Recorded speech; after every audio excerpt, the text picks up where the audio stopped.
Janani tea குடிக்க வாமா. நேற்று வயிற்று வலின்னு சொன்னிய ஜனனி, இப்போ எப்படிமா இருக்குது? இப்போ பரவாயில்ல அத்தை. அத்தை இன்னைக்கு ஃபங்க்ஷனுக்கு நம்ம ஒரே கலரில் ட்ரெஸ் போட்டு போகலாம். சரி அம்மா. அத்தை மதியம் சாப்பாட்டுக்கு காய்கறி போயிட்டு வாங்கிட்டு வந்துடுறேன். உனக்கே உடம்புச்சில்ல, நீ ஏமா போற? நான் போயிட்டு வரமா. மம்மி மம்மி ஏமா அழுவுற? மம்மி என்னோட ஹஸ்பண்ட் நான் ரீல்ஸ் பண்றேன்னு என்ன அடிச்சுட்டாரு மம்மி. என்ன ஒரே சத்தமா இருக்கு?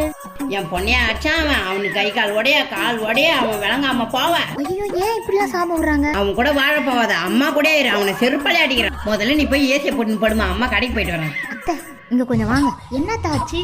என் பொண்ணை செம வச்சு அனுப்பிச்சிக்கிறாமா. என் பொண்ணை இதுக்கப்புறம் அவன் கூட வாழவே விட மாட்டேன். ஒண்டி கட்டியா அந்த சாப்பிட்டோம்.